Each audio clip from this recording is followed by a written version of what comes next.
Buenas noches a todos ustedes, soy el Padre Manuel y bueno, vamos a comenzar con una pequeña oración diciendo el nombre del Padre y del Hijo y del Espíritu Santo. Amén. Ven Espíritu Santo y llena los corazones de tus fieles y enciende en ellos el fuego de tu amor. Envía Señor tu Espíritu y todo será creado y se renovará la faz de la tierra. Espíritu Santo, fuente de luz, ilumínanos y santifícanos. En el nombre del Padre y del Hijo y del Espíritu Santo. Amén. Bueno, mis queridos hermanos, muy buenas noches a todos ustedes que nos están viendo a través de esta transmisión. El día de hoy vamos a comenzar con la segunda píldora litúrgica que previamente ya habíamos comenzado con la primera píldora hace un par de días. Por lo que me voy a permitir hacerlo de manera más rápida y esperando que se pueda ver bien las letras. Y bueno, espero que se note de manera perfecta. Si no se nota, me dicen, por favor, para que lo podamos mejorar. Yo entiendo que a lo mejor por la cuestión de la luz no nos lo permite ver. Entonces, lo que voy a tratar y procurar es de poder enfocar de la mejor forma este texto, para que ustedes lo puedan admirar. Voy a hacer una prueba, a ver si oscuro se ve mejor, aunque arriesgo un poquito que no me vean, no pasa nada. Lo importante es que ustedes puedan acercarse a ver de manera más perfecta el texto. ¿Estamos? Bueno, previamente habíamos dicho que el ordinario de la misa hace referencia a todo el orden lógico y correcto de la Santa Eucaristía. En la transmisión previa habíamos visto que la misa en líneas generales se puede dividir en dos, es decir, liturgia de la palabra y liturgia eucarística. Vamos a hacer la prueba para ver qué tal se nota, espero que se logre ver bien. Y bueno, lo que hay que decir es lo siguiente: la Santa Eucaristía se divide en dos grandes partes, a saber, liturgia de la palabra y liturgia eucarística. Y también me es muy importante, por favor, que si no se entiende algún aspecto o no se logra distinguir mucho algo con toda la confianza del mundo, por favor, me lo hagan saber para que lo podamos mejorar, repito. Entonces, voy a acercar un poquito más la cámara para ver si podamos enfocar de manera más perfecta nuestra transmisión. ¿Ok? Bueno. Entonces decíamos que la Santa Eucaristía se divide en dos grandes partes, ¿verdad? Sin embargo, hay que decir que existe una división mucho más específica. ¿Qué significa esto? Que aunque usted y yo ya sabemos que existe liturgia de la palabra y liturgia eucarística, también existe lo que llamaríamos entonces una división mucho más específica. Ahora bien, voy a prender luz para ver si hay alguna diferencia, espero que no. Bueno. Y a continuación lo que voy a hacer en las diapositivas es que de este lado, voy a estar colocando los numerales de la instrucción general del misal romano. ¿Qué es la instrucción general del misal romano? Básicamente es lo que nos dice el misal romano respecto al ordinario de la misa. ¿Estamos? Y de hecho ya está por separado. En algunas ediciones se llama institución general del misal romano, en otras ediciones se llama instrucción del misal romano. No pasa nada. Es una cuestión más de edición. Así es que, ojalá, por favor, dígame, padre, si se ve o no se ve. Voy a tratar de distinguirlo un poquito más. O está muy abajo, está muy arriba. Ustedes váyanme diciendo para que lo pueda acercar un poquito más incluso y se pueda ver de manera mucho más perfecta. Así es que, bueno, estábamos diciendo entonces que este va a ser como la base. El texto base, por lo que esto ya está en internet, usted lo puede buscar en internet y sin ningún problema usted lo puede encontrar ahí, en su texto como tal. Ya vimos la vez pasada ritos iniciales en algunos puntos, ¿verdad? Ritos iniciales, y me gustaría que pudieran ustedes apuntar esto o al menos tomarle captura de pantalla para que ustedes lo puedan tener. Yo les sugiero a ustedes que en su celular, si traen celular, pongan en pantalla completa. No se limiten a ver los comentarios, pónganlo en pantalla completa para que puedan tener mejor apreciación al texto. ¿Estamos de acuerdo? Espero que ya... Díganme ustedes si se ve bien o no se ve bien, por favor, porque veo aquí hay algunos que dicen que sí, otros que no, entonces... Bueno. Entonces tenemos saludo. Esto, repito, será el numeral de la institución general misal romano o instrucción. Me voy a limitar ahora a reducirlo a ser llamado IGMR, que es la abreviación de Institución General o Instrucción General del Misal Romano. ¿Estamos? IGMR. De hoy en adelante será IGMR. Y entonces los ritos iniciales comenzarían con saludo, acto penitencial, el Kyrie, es decir, el canto de piedad, que es un texto invariable. ¿Por qué decíamos la semana pasada que es un texto invariable? Porque el canto de piedad no puede cambiarse. Es decir, es un error muy grave que algunos grupos están cometiendo, o sobre todo coros, que están cambiando el canto de piedad o agregándole palabras cuando en realidad es un texto muy antiquísimo y que se tiene que respetar. Luego viene el canto de gloria y la oración colecta. Hasta aquí estamos en ritos iniciales. Les pido, tomen captura de pantalla para que lo puedan entender. Ahora bien, vamos con el primero, vamos a hacer un recuento, ya visiblemente, el saludo. Cuando llegan al presbiterio, el sacerdote, el diácono y los ministros saludan al altar con una inclinación profunda. Ya habíamos dicho previamente que cuando uno pasa frente al altar no hace reverencia de cabeza, sino que lo que hace es reverencia de cuerpo. ¿Qué es esto? De tal forma que incluso cuando el lector va a pasar a leer, no hace reverencia de cabeza como muchos lo están haciendo, sino que tiene que ser reverencia de cuerpo. Si se dan cuenta, es diferente. Sin embargo, como signo de veneración, el sacerdote y el diácono besan el altar y el sacerdote, según las circunstancias, inciensa la cruz y el altar. Aquí hay una idea interesante. ¿Por qué? Porque a veces algunos sacerdotes, esto va para nosotros, no estamos haciendo bien las cosas. Generalmente cuando es una misa solemne, muchos sacerdotes lo que están haciendo es que están incensando de forma equivocada. Cuando es al inicio de la Santa Eucaristía, el misal romano nos estipula en el numeral 49 que se debe incensar primero el altar. Número 2, la cruz, que de preferencia tiene que estar una cruz visible. ¿Entienden? Y 3, si es una fiesta patronal, la liturgia dice que se inciensa la imagen del santo. Y ahí nos dirá la liturgia cuántas tienen que ser. 3 movimientos dobles. 3 movimientos dobles, es decir, 1, 2, 1, 2, 1, 2. Así se tiene que incensar, repito, 3 movimientos dobles. 1, 2, 1, 2, 1, 2. Se inciensa primero el altar, luego la cruz y por último la imagen del crucificado. En tiempo pascual está estipulado que se tiene que incensar, sobre todo los domingos, se debe incensar el cirio pascual. Número 2, acto penitencial. No les voy a pedir que lo apunten porque es mucho, es que solamente hago como que la acotación para que lo puedan ver un poco de cerca.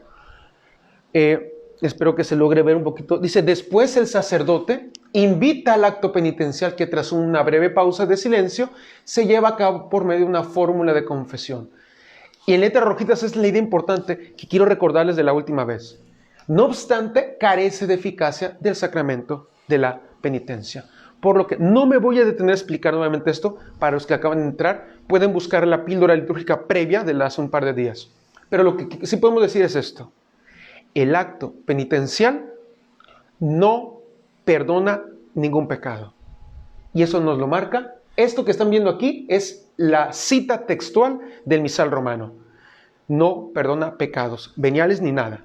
Lo que hace el acto penitencial es dispone, invita al feligrés a prepararse para vivir de manera más adecuada la celebración de la Santa Misa, ¿no? Dice, el domingo, especialmente en el tiempo pascual, a veces puede hacerse la bendición y aspersión del agua en la memoria del bautismo, en vez del acostumbrado acto penitencial. Aquí hay una idea interesante, porque dice el misal romano que en vez de hacer el acto penitencial, yo confieso ante Dios, el sacerdote puede omitirlo y rociar al pueblo con agua bendita. No solo en Pascua, como nos lo han hecho creer muchas veces.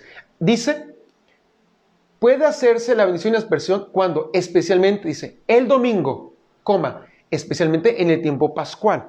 O sea que puede omitirse el acto penitencial rociando con agua bendita, recordando, conmemorando el bautismo.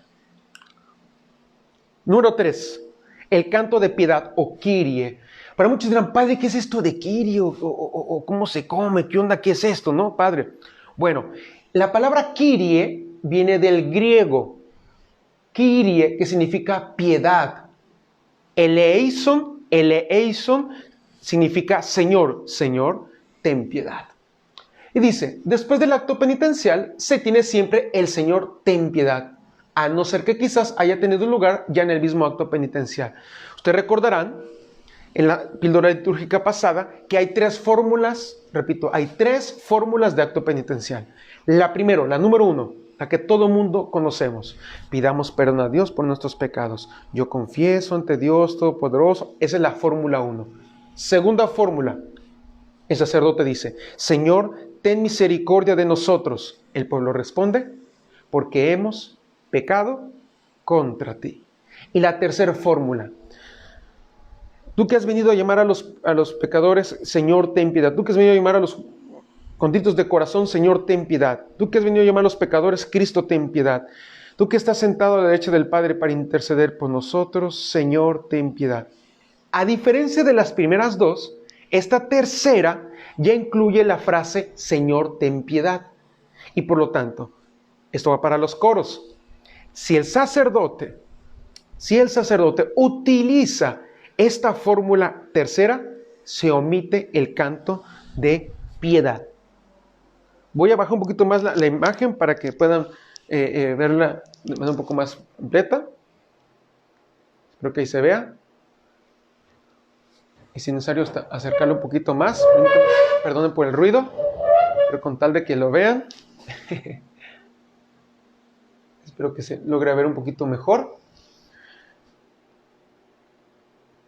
Y si se ve mucho mejor, espero que sí, ¿verdad? Bueno, entonces, como hemos dicho, repito, creo que se ve mucho mejor, ¿verdad? Se omite el Señor, ten piedad. Y eso ya queda muy, muy, muy claro. Cuando el Señor, ten piedad se canta como parte del acto penitencial, se le antepone un tropo a cada una de las aclamaciones. Tropo es una pequeña aclamación, que en este caso dice, cuando el Señor, ten piedad se canta como parte del acto penitencial, como el que acabo de decir ahorita. ¿Me entienden? Que es, tú que has venido a llamar a los pecadores, Cristo, ten piedad. Entonces, el coro no canta piedad. Repito y termino. De las 3 fórmulas de acto penitencial, la número 1 y la número 2 necesitan canto de piedad. Si el sacerdote utiliza la número 3, se omite el canto de piedad porque ya está dentro del mismo ritual. Gloria. En el numeral, hermanos, en el numeral 53 es interesante. El Gloria, dice, es un himno antiquísimo. Cuando dice antiquísimo se refiere a que es muy antiguo, ¿no? Y venerable, con el que la iglesia congregada en el Espíritu Santo glorifica a Dios Padre y glorifica y le suplica al Cordero. El texto de este himno no puede cambiarse por otro. Estoy citando el misal romano, no es una explicación mía, por eso está el numeral textual. No puede cambiarse por otro, por lo tanto, como ya se comentó en la píldora anterior, el coro no puede cantar cantos de gloria que no estén de acuerdo a la letra del misal romano. Luego entonces se tiene que quitar ese gloria de gloria al Señor que está en el cielo, gloria al Señor que está en la tierra, paz. No, Señor, se tiene que quitar el gloria, gloria a Dios en el cielo. Y también, ¿por qué? Porque no respetan el texto original. ¿Por qué no podemos usarlo? Porque simple y sencillamente, por antigua tradición de nuestra Santa Madre Iglesia, es un himno que se le llama himno, y aquí ya lo pusimos previamente, un texto invariable. No se puede cambiar y no tenemos la autoridad para hacerlo. Número 5, y creo que fue esto en lo que nos quedamos, ¿verdad? La oración colecta, en el numeral 54, gente linda, dice así: enseguida, el sacerdote invita al pueblo a orar y todos juntamente con el sacerdote guardan un momento de silencio. Esto ya lo vimos la semana pasada. Explicábamos que hay un error de parte de muchos de mis queridos sacerdotes que decimos, oremos, oh Dios que llamaste a tus hijos. Padre, tranquilation, relájate. Hay que aprender a hacer los espacios de silencio. ¿Por qué? Porque la oración colecta es sumamente importante. ¿Por qué? Porque la oración colecta lo que hace es recolecta las oraciones que el pueblo eleva a Dios en silencio. De tal forma, como ya explicamos, si usted no tuvo oportunidad de apuntar su intención o no fue mencionada, usted desde su lugar puede elevar a Dios en ese momento una plegaria. Una plegaria. Ahora bien, hasta aquí estamos en lo que llamamos ritos iniciales. Aquí nos quedamos la última ocasión. Vamos ahora al inciso B o al apartado B. Liturgia de la palabra. Para ello, antes de todo esto, quiero ponerte un pequeño video que me parece muy hermoso. Espero que se logre ver, se pueda distinguir la voz y todo. Lo voy a colocar y lo podamos poner atención. Está en YouTube, de hecho, pero sí me gustaría que lo puedan ustedes lo puedan escuchar y lo puedan ver. ¿Ok? Permítame cambiar un poquito la diapositiva. Pongo aquí la música, todo lo que da. Y bueno, esto se llama la liturgia de lo visible a lo invisible. Permítame ponerlo cerca el sonido para que puedan escucharlo de manera más nítida, lo más nítido posible.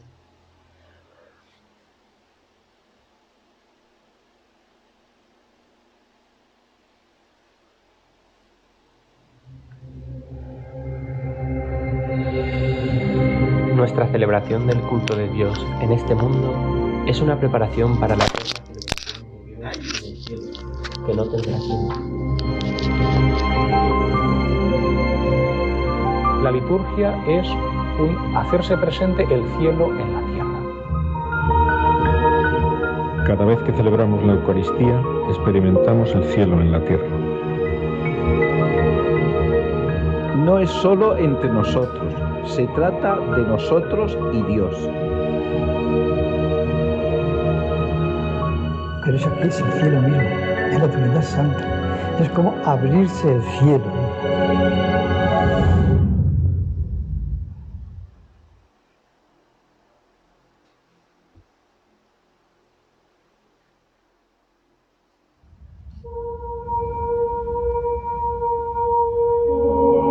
El espíritu y la esposa dicen, ven, y el que escuche diga, ven, y el que tenga sed, venga, y el que quiera tome gratis el agua de la vida.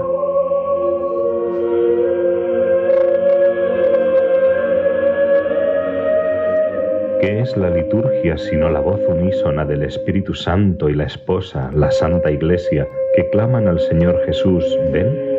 ¿Qué es la liturgia sino la fuente pura y perenne de agua viva a la que todos los que tienen sed pueden acudir para recibir gratis el don de Dios?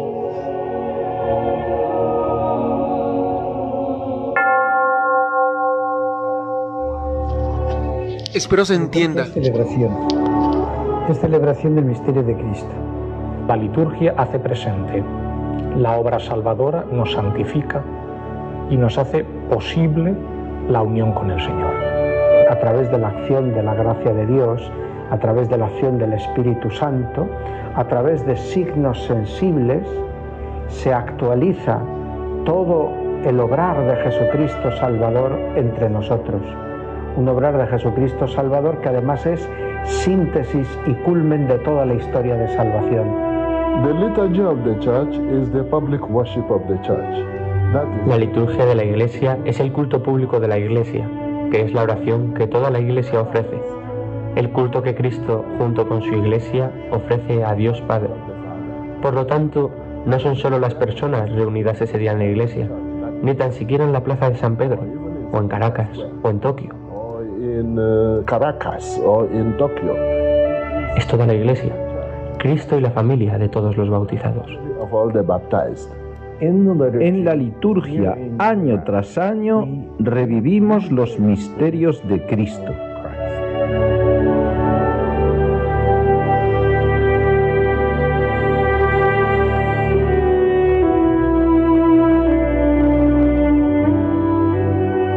El culto cristiano es una novedad enteramente. en el conjunto de los cultos, porque no es tanto lo que el hombre hace por sí mismo para invocar o para aplacar a Dios, sino que es Dios mismo quien actúa. Aquí quiero hacer una aclaración bien interesante. En esta primera parte, vamos a ir por partes. En la primera parte nos habla qué es liturgia. Nos está hablando que la liturgia es la participación de el cielo aquí en la tierra. ¿Me entienden? ¿Por qué hago esta pausa en el ámbito de la liturgia de la palabra? Porque en la liturgia de la palabra es Cristo, es el Señor el que nos va a hablar a nosotros. ¿Me entienden? En la liturgia de la palabra es esencialmente, ahora sí, diálogo. Fíjense, qué interesante. Si decimos que la Santa Eucaristía se divide en dos partes, la primera parte llamada liturgia de la palabra, liturgia eucarística, hacen un todo. La liturgia de la palabra es esencialmente diálogo. ¿Me entienden? Diálogo, donde el ser humano dialoga con el Señor a través de la escucha. Es el Señor el que me habla y yo lo escucho y con mis aclamaciones respondo. ¿Por qué digo esto? Porque hoy se ha malentendido y se ha entendido que la liturgia es meramente diálogo, cuando en realidad es sobre todo la liturgia de la palabra. Entonces, por eso dirá el cardenal Cañizares, que era el anterior prefecto de la Congregación para el Culto Divino, que esencialmente la liturgia es una novedad. ¿Por qué es una novedad? Porque es el momento en el que, y el espacio, donde usted y yo logramos tener una intimidad y un encuentro personal con el Señor. Seguimos escuchando. Ya no es el hombre el que con sus propias fuerzas busca un camino de acceso a lo divino, sino que es el Señor mismo el que sale al encuentro del hombre y le presenta el camino que debe seguir para entrar en comunión con Él. The chief person praying is Christ. La persona principal que reza es Cristo. Esa es la novedad de la liturgia cristiana, su frescura y la excelencia de su naturaleza. No es una acción del hombre, es una acción fundamentalmente de Dios. Es Dios mismo quien actúa. El Padre, por el Hijo, en el Espíritu Santo, actúan a través de la Iglesia, que ofrece al Padre el verdadero culto, el culto en espíritu y en verdad.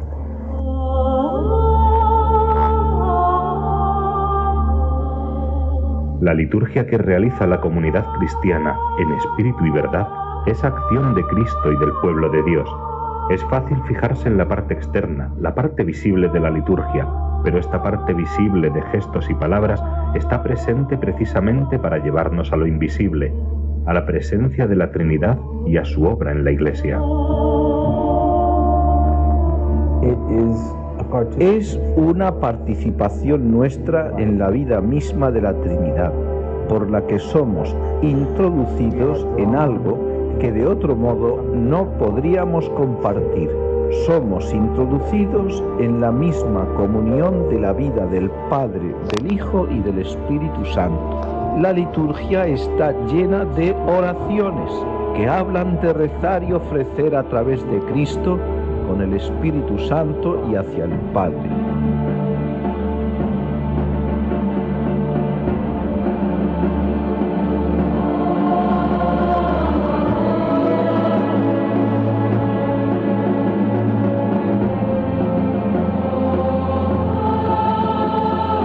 Es el Padre que nos entrega a Cristo y por el Espíritu nosotros nos unimos, en definitiva, a la acción misma de Cristo, santificadora, salvadora de la Iglesia.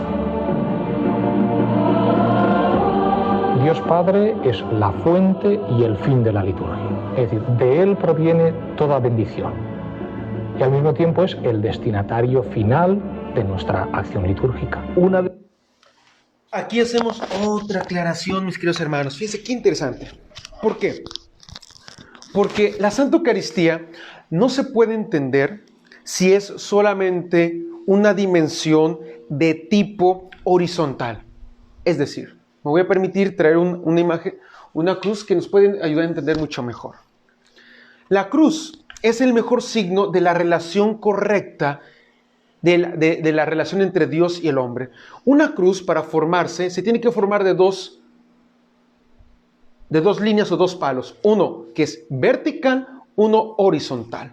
Pero el horizontal no se puede sostener si antes no hay una relación vertical. Por eso, la cruz en este sentido toma la mejor forma, la mayor expresión de la relación entre Dios y el hombre. Porque para que haya una correcta relación entre nosotros, es decir, una relación horizontal, tiene que haber primero una muy buena relación vertical. El hombre y Dios. El hombre y Dios. Para que así, una vez que hay una correcta relación entre Dios y el hombre, pueda haber una correcta relación entre el hombre y el otro hombre. Luego entonces, en el video se hablaba de que en la liturgia los gestos y los ritos son relevantes. Por desgracia, en nosotros los sacerdotes ocurre un asunto muy, muy triste. ¿Y qué es? Lo que ocurre es que banalizamos. Es decir, a veces nosotros los sacerdotes lo que hacemos es desvalorizar de manera quizás ni siquiera directa, sino indirecta, porque creemos que el rito, como me lo marca el libro, acartona. Es decir, me impide ser libre. Por eso, cuando veamos ahorita la siguiente parte de la liturgia de la palabra, nos daremos cuenta que es el momento por excelencia de la escucha de Dios. Vamos rapidito a esta parte de la liturgia de la palabra, y creo que veamos lo siguiente. Decíamos, viene la primera lectura, en el numeral 55 al 60. Hay que aclarar aquí algunos aspectos, de tipo práctico si ustedes quieren, ¿no? A veces me preguntan, padre, cuando tengo que leer, soy lector, cuando tengo que leer, ¿cómo tengo que hacer? ¿Tengo que hacer doble reverencia? Es decir, muchos hacen reverencia abajo del altar y luego arriba, cuando van a pasar a leer, todavía hacen otra reverencia. No. De hecho, la única reverencia que los lectores tienen que hacer es abajo frente al altar de manera ordinaria. Es decir, pasan los tres, primera lectura, salmo y segunda lectura, su reverencia, sin olvidar la posición correcta de las manos, que repito, ya lo hemos hablado en alguna otra píldora, ya lo hemos dicho, lo que nos dice el ceremonial de obispos, que dice que la posición correcta de las manos es esta: dedo pulgar derecho encima del dedo pulgar izquierdo en forma de X y palma con palma. Así nos lo marca el ceremonial de obispos en su primera parte. De esta forma tienen que asistir todos. La pregunta que me hacen, padre, ¿quiénes todos? Presbítero que preside, si hay presbíteros concelebrantes, si hay diáconos, si hay monaguillos, si hay ministros extraordinarios de la Sagrada Comunión, si hay lectores. El lector tiene que pasar a leer con la posición de las manos de esta forma. Nada de acá, y nada de acá, y nada de acá. Tiene que estar de esta forma. Así lo marca el ceremonial de obispos. Luego de la primera lectura, ojo, hay que tener en cuenta, quitemos un poquito de errores. No se dice primera lectura, lectura del libro del profeta Isaías. No, señor, no se dice. Les voy a hacer mención de algunos vicios de lectura que a veces se están cometiendo. Voy a bajar un poquito más la pantalla para que se vea. Vicios de lectura. Número 1, no se dice primera lectura, lectura de... No. Ya sabemos que es la primera lectura. Usted tiene que llegar al ambón y decir, del libro del profeta Jeremías. Punto. De la carta del apóstol San Pablo a los Corintios. No se dice segunda lectura. Ya sabemos que es la segunda lectura. Padre, ¿y con el Salmo qué hacemos? Bueno, veremos, vamos a ver los numerales 55 al 60 en adelante, en la llamada Instrucción General del Misal Romano. Ya está aquí, de tal forma que lo podemos ver de manera más visible. Permítame ponerlo. Vamos a ver, numeral 50. A ver si se logra ver. Colecta, aquí estamos. Lecturas bíblicas. Espero que se logre ver con mayor detenimiento. 170. ¿Verdad? Espero que se logre ver bien ahí. Bueno. Dice, por las lecturas se prepara para los fieles la mesa de la palabra de Dios y se abren para ellos los tesoros de la Biblia. Conviene, por lo tanto, que se conserve la disposición de las lecturas que, ojo, dice, que aclara la unidad de los tiempos, de los testamentos, perdón. Ay Dios, ya se me movió. Y ojo, ¿por qué digo esto? Porque se está cometiendo un grave error cuando se está leyendo en muchos de los casos. ¿Y qué digo? ¿Qué tipo de errores? Número 1, ya mencionamos, no se dice primera lectura. Número 2, ojo, no se tiene que concluir diciendo esta es palabra de Dios. No se tiene que concluir de esa forma. Esa forma es equivocada y ajena a la forma en cómo la iglesia siempre lo ha hecho. Si ustedes se dan cuenta, aquí lo veremos, el numeral 57 y 58 en adelante. El salmo responsorial que contiene la palabra de Dios sean cambiados por otros textos no bíblicos. Es decir, está prohibido, no se pueden cambiar. ¿Me entienden? Si ya vimos que en la primera lectura se termina diciendo palabra de Dios. Vicio que hay que quitar. Hermanos, esta es palabra de Dios. No, eso se tiene que quitar. El lector simplemente termina la lectura diciendo palabra de Dios. Punto. Nada de hermanos y hermanas, esta es palabra de Dios. No, tampoco no tiene que decir esta es palabra de Dios, tampoco. Simple y sencillamente se dice palabra de Dios. ¿En qué fundamentamos esto? Bueno, en el texto latino, en el texto oficial en latín. El texto oficial del misal romano, hermanos, está en latín. Y el texto oficial en latín nos da las pautas de cómo se tiene que hacer. Y de hecho, en el texto latino, cuando el lector termina de leer, dice la siguiente frase en latín: Verbum Domini. Traducción, palabra de Dios. Punto. No dice, esta es palabra de Dios en latín. No, solo dice Verbum Domini. Se debe omitir lo de esta es palabra de Dios. Ahora bien, sobre el salmo responsorial, hay algunas formas que hoy muchos de ustedes van a conocer y que es interesante porque les va a ayudar bastante a comprender las distintas maneras de cómo se puede entonar, por ejemplo, un salmo en la Sagrada Liturgia. Y vean ustedes, espero que se logre ver, pero si no, es el numeral 61. Tratar de enfocar un poco más. Dice, después de la primera lectura sigue el salmo responsorial. Hermanos, al salmo responsorial también se le conoce como salmo interleccional. ¿Por qué, padre? ¿Por qué salmo interleccional? Porque está inter, dentro de dos lectios, dos lecturas. Si es entre semana, siempre estará entre primera lectura y el Evangelio.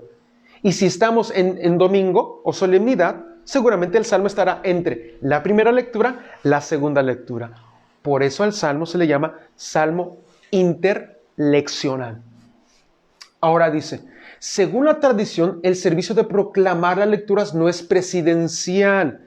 ¿Qué significa que no es presidencial? Es decir, que no es obligatorio que las lecturas sean proclamadas o leídas, en este caso, sean proclamadas por el que preside, sino que puede ser delegado para un lector.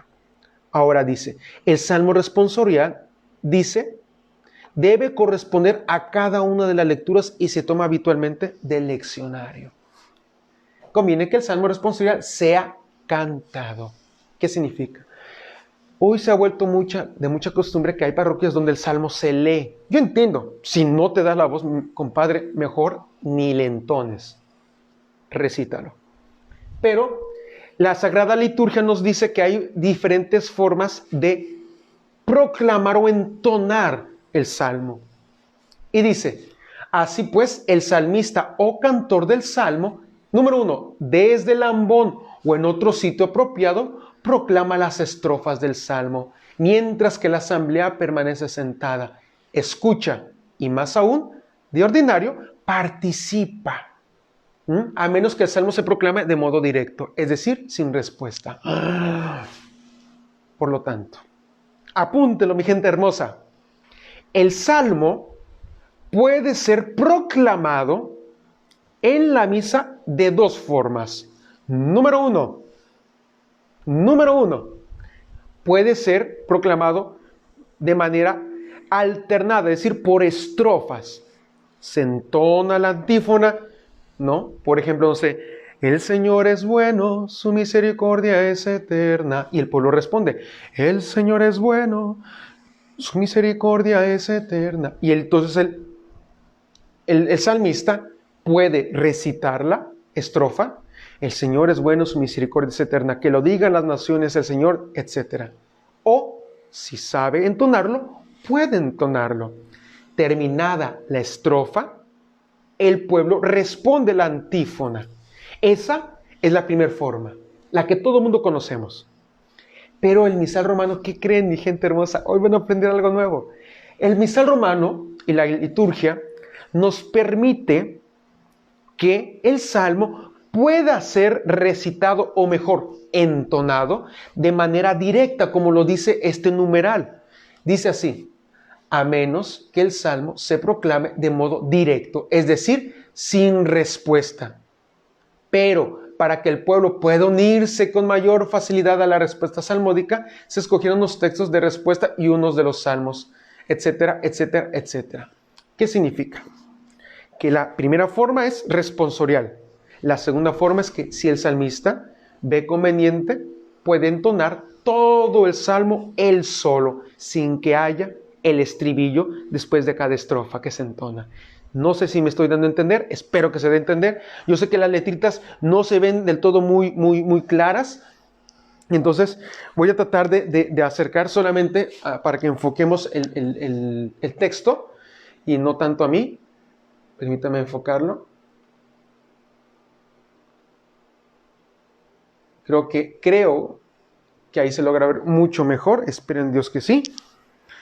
De todas maneras, esto lo pueden ver ustedes directamente ya con algún texto, con el texto en la mano, ¿no?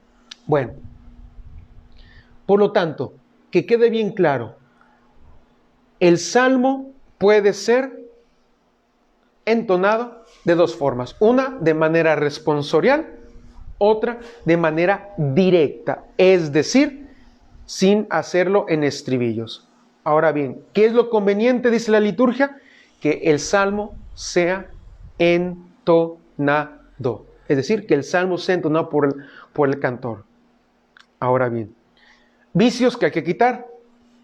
No es necesario que usted, en el salmo, si es salmista, no es necesario que usted diga, salmo responsorial. No, señor, no necesita. ¿Por qué? Número uno, porque ya sabemos que es el salmo responsorial. Eso sería algo tautológico, es decir, algo repetitivo. No necesita, ya sabemos que es un salmo responsorial. Por lo tanto, no se necesita decir. Simplemente el salmista llega al ambón, dice el estribillo, el Señor es mi pastor, nada me falta. Que si usted, hay gente que me pregunta, padre, ¿y es correcto que yo haga las manos así para que el pueblo responda? ¿Qué dice la liturgia? No dice absolutamente nada. Y si usted quiere hacerla así, para ir educando al pueblo que entone, podría ser. Pero la idea es que el mismo pueblo, incluso, llegue un momento que no lo necesite, que no necesite que usted haga esto, porque el pueblo ya sabe que, según la forma de proclamarlo, no se necesita. ¿Entienden? Pero si usted quiere hacerlo, no hay ningún problema, no hay ninguna norma que prohíba que usted con este gesto lo haga. Sin embargo, repito, lo ideal es que ya no se haga porque el pueblo que está ahí presente sabe que después de cada estrofa se tiene que entonar. Entonces espero que se vaya quedando muy claro.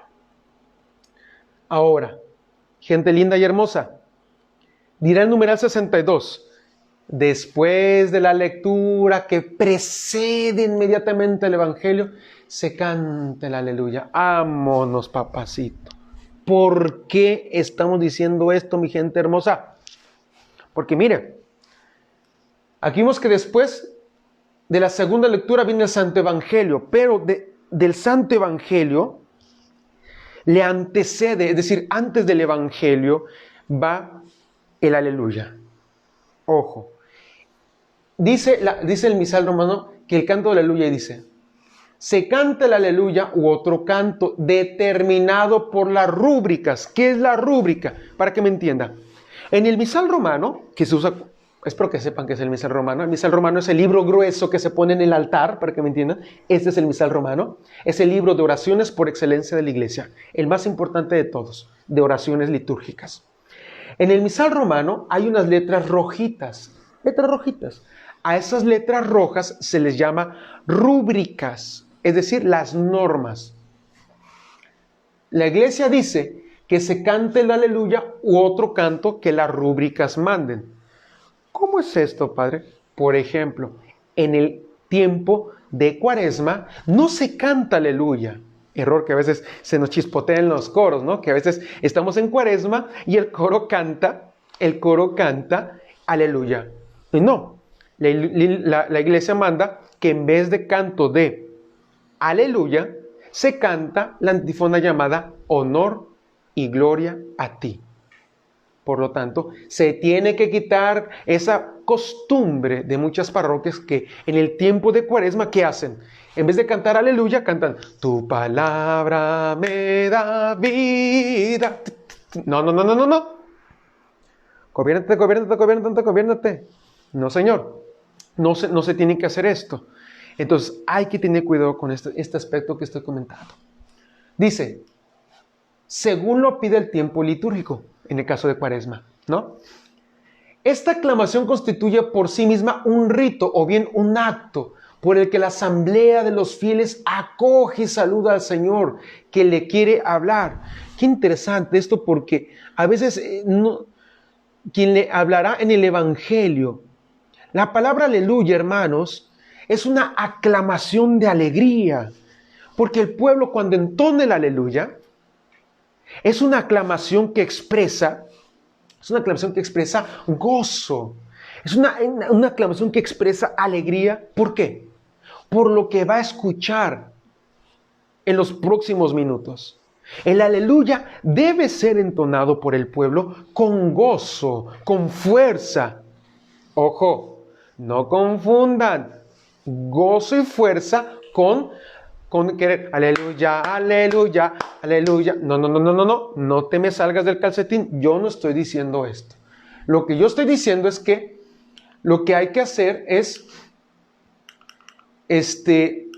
cantarlo con alegría, con fuerza, pero no es necesario agregarle cosas que no, como son el aplauso. Eso creo que ya queda muy claro, que no se tiene que aplaudir en la Sagrada Liturgia. Y si usted quiere, después hablaremos una píldora litúrgica diferente sobre la importancia de no aplaudir en la Santa Misa. ¿Ok? Entonces, ¿por qué digo esto? Porque a veces el aleluya es cantado solo por el bendito coro. Pobre coro, ahí está cantando. Y hay que evitar aleluyas que quizás no son litúrgicos. Padre, ¿qué aleluya puedo cantar? Bueno, cantar un aleluya que, número uno, sea compuesto en su música, su melodía, sea original para la misa. ¿Entienden? ¿Por qué? Porque, por ejemplo, hay aleluyas que tienen la música de una canción secular. Ahorita me vino a la mente un aleluya que le apodamos nosotros el aleluya de Dragon Ball Z. ¿Cómo? Hay una canción en la caricatura de Dragon Ball Z, pero que le agregaron al canto de aleluya. ¿Y qué aleluya es ese? Ese que dice así: aleluya, aleluya, aleluya, aleluya, aleluya. Los que vimos Dragon Ball Z sabremos que esa es la melodía de una canción, ¿no? Una canción de Dragon Ball Z que dice: mi corazón estreñado vibra. Tararara. No me acuerdo la letra, pero es de Dragon Ball Z. Bueno, ese canto no sería apropiado. ¿Por qué? Porque contiene una melodía que no es originalmente litúrgica. Luego entonces, el canto de aleluya, Padre, ¿qué tiene que contener? ¿Qué letra tiene que contener? Sencillo. la sola palabra aleluya. Luego entonces no tiene que decir, mi canto es de alegría, aleluya, mi canto... No. Solo, si usted quiere de ese canto, solo el estribillo. Aleluya, aleluya, aleluya. Solamente. Pero no se puede agregar otro aleluya que no se debe cantar. Busca primero el reino de Dios y para nada. Esto tiene que quedar bien claro, mis queridos hermanos, porque a veces no estamos entendiendo esto y cometemos graves, créamelo, graves errores en campo litúrgico. Entonces, ojalá que en este sentido vaya quedando bien claro la manera en cómo debe ser. Ahora, aquí nos dice claramente, si me lo permiten, inciso A dice, el aleluya se canta en todo tiempo. Ahí va. Fíjate bien. Se canta el aleluya en todo tiempo, excepto durante la cuaresma. Los versículos se toman del leccionario o del gradual. El gradual, hermanos, los que no saben, es el libro de cantos litúrgicos por excelencia. Inciso B. En tiempo de cuaresma, en vez de aleluya, lo que ya vengo mencionando, se canta el versículo antes del Evangelio que aparece en el leccionario. También puede cantarse otro salmo o otra selección según se encuentra en el gradual. Cuando hay solo una lectura antes del Evangelio, en el tiempo en que debe decirse aleluya, puede tomarse el salmo o el aleluyático o el salmo aleluya con su versículo. Es decir, cuando estamos, dice, en el tiempo que se debe decir aleluya, puede entonarse toda la antífona antes del Evangelio. Ustedes saben que antes del Evangelio el lector, ¿verdad?, entona o dice, supongamos que empieza aleluya, etcétera, el canto aleluya, y después viene una pequeña estrofa. El Señor, vengan a mí los cansados y agotados, llevando pesadas cargas. Eso se puede entonar. Ahora, el aleluya dice, la secuencia que solo es obligatoria en los días de Pascua. Ustedes saben que en los primeros 8 días después del domingo de resurrección, a esos 8 días se les llama octava de Pascua. Se recita una secuencia, un himno, que solo es obligatoria los días de Pascua y de Pentecostés. Se cantan antes del aleluya. Bueno, gente, hasta aquí. Espero no haberlos atontado y haberme pasado de lanza. Y quiero que me vayan diciendo, a ver, padre, en este asunto tengo un par de dudas o no hay dudas. Espero que con toda confianza me vayan diciendo. Va quedando bien clarito el asunto sobre la sección de liturgia de la palabra, ¿no? Y decimos hace rato que la esencia de la liturgia de la palabra, es diálogo. Pero cuando hablamos de diálogo, no nos estamos refiriendo a que, bueno, entonces yo quiero decir algo, tú dices algo y nos cruzamos. No, sino que en el diálogo uno aprende a escuchar al maestro y se deja enseñar por el maestro. Ahora bien, si regresamos acá, espero que se vea, el Santo Evangelio en el numeral 62, aquí esto va sobre todo para nosotros los sacerdotes, para los diáconos. Si usted conoce un diácono, por favor, hágale recordar esto. Hay algunas acotaciones que quiero hacer respecto al Evangelio. Voy a reducir un poquito la toma, ¿verdad? Quiero hacer alguna acotación. Bueno, primero, si hay algún padre o algún seminarista que me está viendo, creo que esto puede ayudarte bastante. ¿Por qué digo esto? Porque es muy usual que nosotros los sacerdotes o diáconos están proclamando de forma equivocada el Santo Evangelio. La misma instrucción general del misal romano estipula y dice cómo se tiene que hacer. si hay diácono en la misa, el diácono se acerca al sacerdote con una reverencia profunda, no de cabeza, no es esto, no, reverencia profunda. Dice, Padre, dame tu bendición. El sacerdote, ojo, no impone manos. Aguas, mi querido padre, usted no tiene que imponer manos al diácono. ¿Por qué? Porque el diácono ya es ministro ordinario de la palabra. Usted no le está transmitiendo un poder. ¿Entiende? La imposición de manos es transmisión de poder. Si usted impone las manos al diácono, está haciendo un gesto inapropiado, porque está dando a entender que le está transmitiendo un poder, cosa que el diácono ya lo tiene. Hay que tener mucho cuidado. Si hay diácono, el sacerdote con las manos juntas bendice y dice, el diácono se acerca y dice, Padre, dame tu bendición. El sacerdote dice, el Señor está en tu corazón y en tus labios para que puedas proclamar dignamente su santo evangelio en el nombre del Padre y del Hijo y del Espíritu Santo.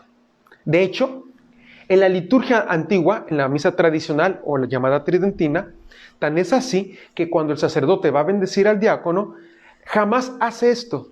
Al contrario, el sacerdote, de hecho es de esta forma, se acerca al altar, el sacerdote toca el altar con la mano izquierda y cuando da la bendición hace esto. Y el diácono de rodillas pide la bendición, pero jamás impone manos. Aguas, mi querido padre, no impongas manos a los diáconos cuando van a proclamar el santo evangelio. Ese es un error muy, muy grave, que a veces pareciera ser algo banal, pero de verdad que sí es importante que lo comencemos a quitar. Ahora, siguiente, esto va para los padres también de nosotros. Error de nosotros los padrecitos. Cuando pasamos a proclamar el evangelio, muchos padres, yo entiendo que por el afán de parecer un poco más cercanos, le decimos a la gente, el Señor esté con ustedes. Y la gente contesta, y con tu espíritu. No, mis queridos padres, no, mi querido diácono. El misal romano, la instrucción general, dice, el diácono o el sacerdote, con las manos juntas, dice, el Señor esté con ustedes. Y estoy seguro que de los que me están viendo, más de algunos estará recordando que su padrecito en su parroquia probablemente hace esto. El Señor está con ustedes y con tu espíritu. Lectura del Santo Evangelio según San Juan. Bueno, ahora ya saben que el misal romano ordena que no se tiene por qué extender las manos. ¿Me entiende? No se tiene que extender las manos. Solamente en 2 momentos, cuando se hace el Señor está con ustedes, solamente en 2 momentos se hace este gesto. Número 1, en ritos iniciales. Cuando uno puede decir, el Señor esté con ustedes y con tu espíritu. O 2, cuando el sacerdote en el prefacio dice, el Señor esté con ustedes. Y el pueblo responde, y con tu espíritu levantemos el corazón, lo tenemos. Ahí lo marca el misal romano. Pero en la lectura del Evangelio no se hace. Siguiente cosa que hay que eliminar, mi querido seminarista o padre, si es que me estás escuchando con mucho cariño. Ojo, por favor, lo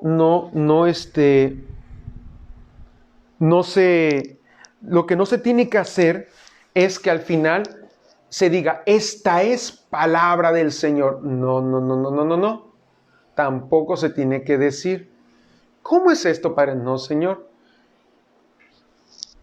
Porque tenemos que situarnos en la versión oficial de la Iglesia. Y la versión oficial de la Iglesia dice, verbum Domini, es decir, palabra del Señor.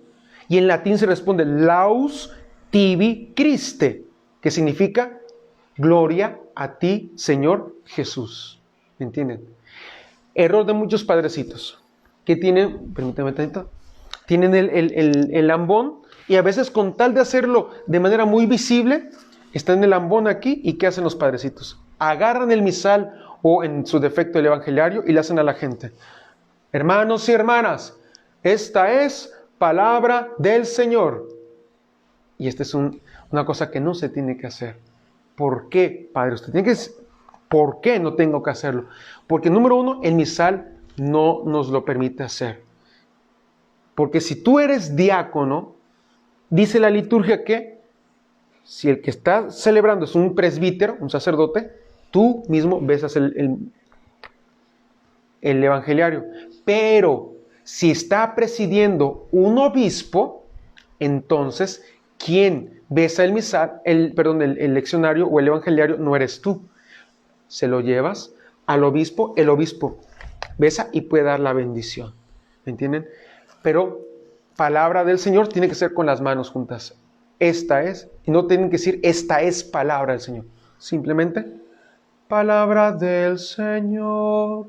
Y el pueblo responde, gloria a ti, Señor Jesús. En alguna píldora anteriormente, mis queridos hermanos, ya expliqué un poquito, y creo que quede un poquito de recuerdo, y si no, pues ahorita se las recuerdo, que en el momento de la... Déjenme acercar un poquito más para que se vea. En el momento de la proclamación del Evangelio, hay que tener mucho cuidado ustedes, sobre todo mis queridos laicos. ¿Por qué?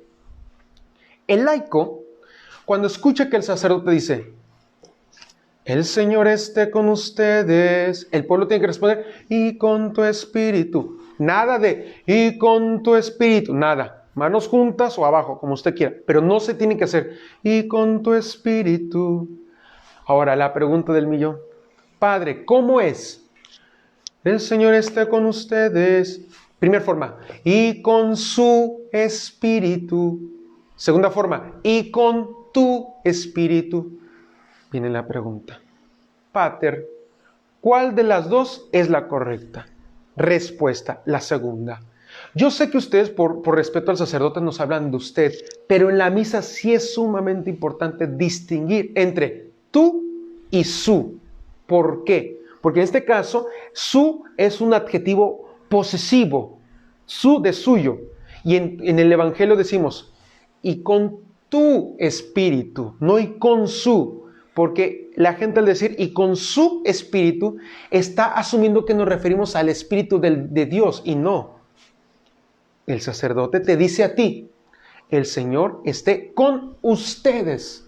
Y usted responde, y con tu espíritu. ¿Con el espíritu de quién? Del sacerdote. No es y con su, es y con tu, repito, y con tu espíritu. ¿Estamos de acuerdo? Entonces, forma correcta. El Señor esté con ustedes. Ay, Jesús, ya hasta me lo pasé. El Señor esté con ustedes. Y el pueblo responde, y con tu espíritu, y con tu espíritu. El sacerdote dice, del Santo Evangelio según San Juan, y signa el evangeliario o el misal. Y todos decimos, gloria a ti, Señor. Punto. No se besa el dedo, ni tampoco se dice, gloria a ti, Señor Jesús. No. Antes del Evangelio solo se dice, gloria a ti, Señor. ¿Por qué? Fíjate, porque ese primer gloria a ti va dirigido al Padre Celestial. Glorificamos a la primera persona de la Santísima Trinidad. Por eso decimos, gloria a ti, Señor. Porque glorificamos al Padre por las palabras que apenas vamos a escuchar, que es las palabras de su Hijo. Por eso el Señor esté con ustedes y con tu espíritu. Del Santo Evangelio según San Juan. Gloria a ti, Señor. Nada de una última y nada de no. Gloria a ti, Señor. Punto. Esa gloria es para el Padre. Y el sacerdote comienza diciendo, en aquellos días Jesús dijo a sus discípulos, y termina, palabra del Señor. Ahora sí, gloria a ti, Señor Jesús. ¿Por qué, Padre? Porque ese gloria a ti, Señor Jesús, ahora sí, va dirigido a la segunda persona de la Santísima Trinidad, porque es dirigida a Jesús. El primer gloria a ti es dirigido al Padre, por las palabras que apenas vamos a escuchar. El segundo gloria a ti es dirigido al Hijo por las palabras que Él nos ha dicho. Espero explicarme. El primer gloria a ti es al Padre. El segundo gloria a ti es al Hijo. Por eso el primer gloria a ti es solo gloria a ti, Señor. Y el segundo gloria es gloria a ti, Señor Jesús, porque es dirigido a Jesús. Ahora bien, hasta aquí vamos bien. Numeral 65. Aquí, bueno, hay que aclarar algo muy importante. Está prohibido que el Evangelio o que alguna de las lecturas se sustituyan por algunas otras lecturas, como de hecho llegó a ocurrir en algunos estados, en México, por ejemplo, en algunos estados donde se leía el libro maya, el Popol Vuh, que a veces había lugares donde el sacerdote chiflado, ¿verdad?, permitía que leyera la lectura y leía una lectura del libro de los mayas. No se puede mezclar la misa con culto maya. Eso tiene que quedar bien claro. Está prohibido por la Santa Madre Iglesia. Ahora bien, espero, mi gente hermosa, que vaya quedando claro, de verdad, que se vaya explicando, pero quiero que me vayan diciendo, a ver, voy a ver un poco los comentarios, a ver, padre, esto no se entiende, no manche, dijo una herejía, con toda la confianza del mundo, díganme, ¿me entiende? Si va quedando alguna duda, por favor, háganmelo saber para que lo pueda aclarar hoy mismo, porque mañana no sé si voy a estar vivo y se van a quedar con la duda, ¿me entienden? Ok, bueno, lo que no hay, va quedando clarito. Ahora bien, la homilía es aquí donde la marrana tuerce el rabo. ¿Saben por qué? Porque aquí es donde muchas veces se cometen abusos bien graves, mi gente. Bien graves. ¿No? En el numeral 65, quiero que lo podamos ver ahorita directamente en el texto, para que no digan que yo, como es el dicho, que no le digan y que no le cuenten, ¿verdad? Vamos a ver en la instrucción general. Dice ahí claramente, numeral 65 sobre la homilía. La homilía la hará de ordinario, ahí les va, el mismo sacerdote celebrante, porque hay gente que luego se espanta. Padre, la homilía no la dio el padre que celebró, la dio otro padrecito. Padre, mi párroco es un hereje y hay que quemarlo, padre. A ver, hijo, contrólate. ¿Qué dice la iglesia? La homilía la hará de ordinario, es decir, normalmente, el mismo sacerdote celebrante. Número 1. ¿Quién más puede darlo? O se le encomendará a un sacerdote concelebrante. Número 2. Por lo tanto, la homilía la puede dar ¿quién? El que preside. Número 2. Un sacerdote celebrante. Número 3. Según las circunstancias, también un diácono. Sí, señor. La homilía la puede dar un santo diácono. Así es, of course. En Estados Unidos es muy normal a veces que hay parroquias donde pues el diácono, el sacerdote es gringo y no habla bien el speak Spanish, mete al diácono que es el latino. Y hay gente que se escandaliza. Padre, ¿por qué impusieron a un diácono? Y yo así de, pues porque la iglesia lo permite, cabezón, no te pongas ni te estreses, ¿no? Entonces, eso es para que se despierten. Entonces, que quede bien claro. La homilía, número 1, puede ser dada por el que preside. Número 2, la homilía puede ser dada por un sacerdote concelebrante. Número 3, la homilía puede ser dada por un diácono. Ojo, ahí viene lo bueno. Hay algo que ustedes no sabían, que ahí lo van a ver. Pero nunca a un laico. Madre de Dios. Muy bien. No. Padre, y aquí es donde muchos laicos, ¿verdad? Laicos que se creen paridos por la Santísima Trinidad dirán, ¿y por qué yo no puedo, padre? Porque usted no es ministro ordinario de la Santa Misa, y tampoco de la palabra. El diácono es ministro ordinario de la palabra. Hay que tener cuidado con eso, mi gente. Hay que tener cuidado. Ahora, se tiene que quitar esa pésima costumbre de que a veces el padrecito dice a la misionera o al misionero o al catequista, vas a decir la homilía. No, señor. ¿Y saben por qué muchos padres lo hacen? No me vengan a decir, es que la palabra homilía, padre, significa diálogo familiar. A ver, tú estás entendiendo mal la etimología.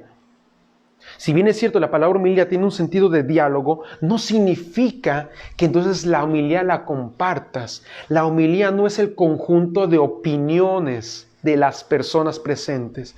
La homilía es el momento magisterial de enseñanza de parte del ministro ordenado de parte de la iglesia. Por eso es que la homilía no puede ser designada a un laico, por muy versado y sabio que sea. Siempre tiene que ser dada por un ministro ordenado. Ahora, ahí te va.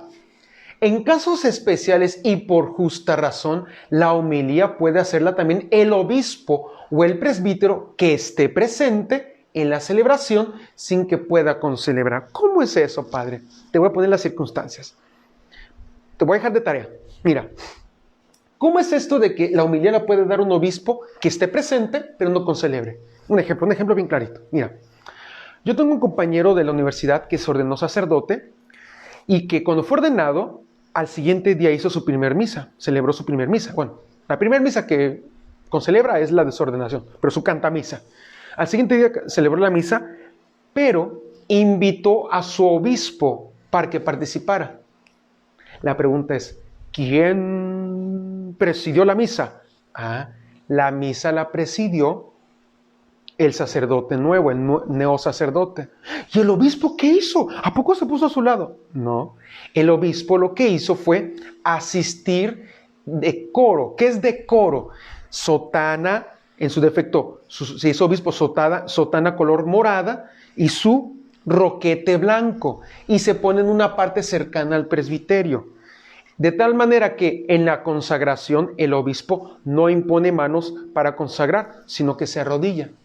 ¿Dónde lo puedo ver eso? Bien sencillito. Métete a YouTube y métete en una misa celebrada por el Papa en Roma. Te vas a dar cuenta que hay obispos que concelebran. ¿Cómo sabes que están concelebrando? Porque usan casulla y usan mitra.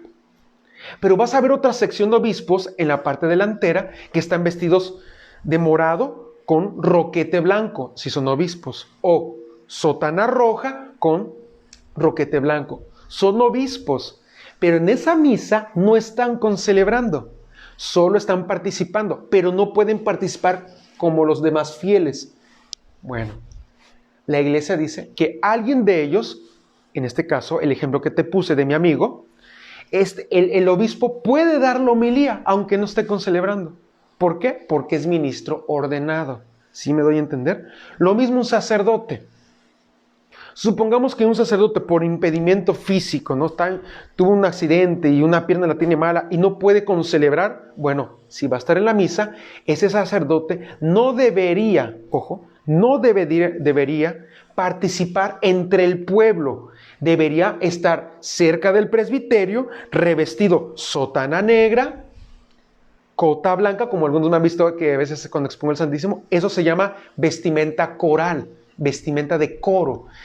Bueno, se pone así y participa cerca del presbiterio, pero no debería estar entre el pueblo porque es un ministro ordenado que, aunque no concelebra, pero está en un lugar digno, en un lugar que le corresponde. Espero que se vaya entendiendo esto, de verdad,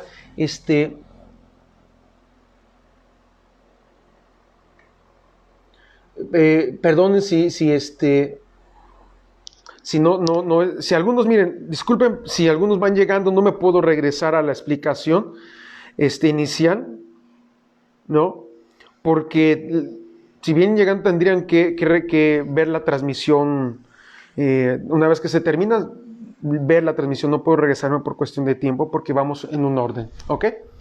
Bueno, entonces, para concluir lo de la homilía, pregunta, ¿quiénes pueden dar la homilía? Respuesta, ¿qué dice la iglesia? La iglesia dice que la homilía la puede dar, número 1, el sacerdote que preside.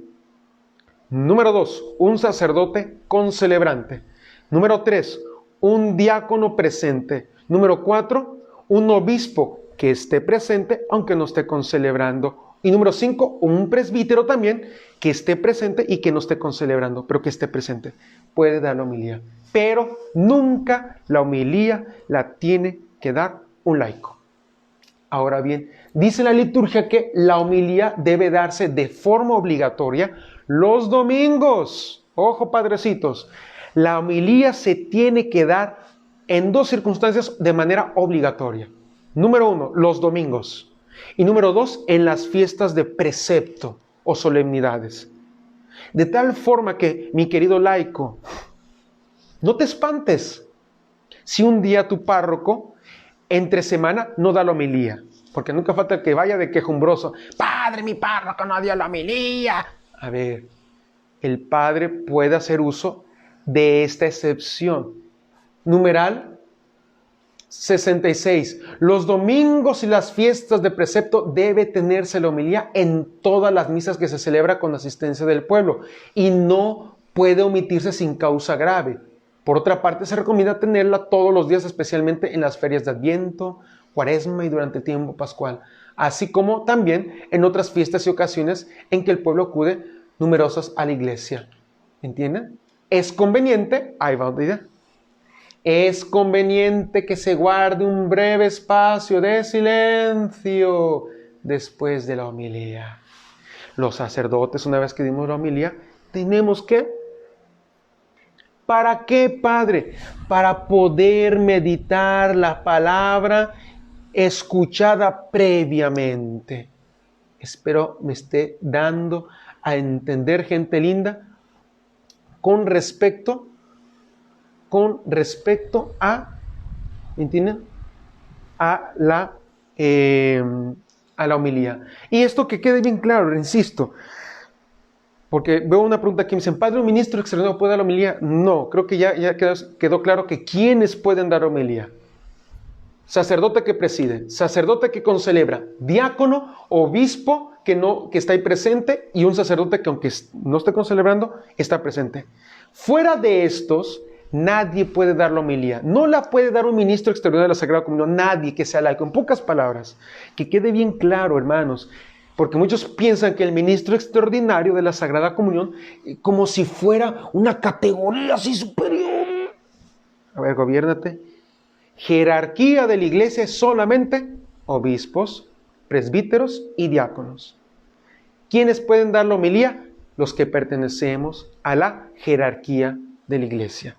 Laico no puede dar la homilía, por muy preparado que sea y que sea doctor en Sagrada Liturgia, Sagrada Teología. Si es laico, en la misa no puede dar homilía. Espero que esto quede bien, bien claro, mi gente hermosa. Bueno, y vamos terminando porque el arroz se nos quema. Viene la profesión de fe en el numeral 67. El símbolo profesión de fe se orienta a que todo el pueblo reunido responda a la palabra de Dios anunciando en las lecturas de la Sagrada Escritura. Bueno, básicamente en concreto, ¿qué es la profesión de fe? Es recitar el credo. El credo. Hay dos credos. El credo largo que se llama niceno-constantinopolitano, que surge de los primeros dos concilios de la iglesia. Por eso se llama niceno-constantinopolitano. Porque este credo es el resultado de dos concilios. El primer credo que se da en el año 325. Repito, el credo de Nicea, con C, Nicea. El credo de Nicea en el año 325. Segundo concilio ecuménico de la iglesia, concilio de Constantinopla. Repito, Constantinopla, en el año 381. Surge un credo, que es el credo largo. Pero también existe el credo llamado de los apóstoles. El credo de los apóstoles es el credo más corto. Y ese se sugiere especialmente que sea usado en Pascua. El credo, hermanos, básicamente en pocas palabras, miren, es lo que teológicamente se llama lex credendi. En latín, lex credendi. En español, ley que se cree. El credo cumple la doble función, lex orandi, lex credendi. ¿Por qué? Lex, L-E-X, lex significa ley, lex orandi, ley que se ora, lex credendi, ley que se cree. La iglesia, traducción, la iglesia ora aquello que la iglesia cree. Repito, la iglesia ora aquello que la iglesia cree. ¿Entienden? Y el credo expresa esta doble dimensión. Lo que nosotros oramos es lo que nosotros creemos. Por lo tanto, está prohibido, porque yo he visto en parroquias, me tocó verlo una vez en El Salvador, un sacerdote que se inventó su propio credo. Eso se llama herejía. No puede formular un propio credo. Y desafortunadamente hay que decirlo, este sacerdote era de la teología de la liberación, ¿no? La teología de la liberación desafortunadamente en muchos sectores ha hecho un despapalle.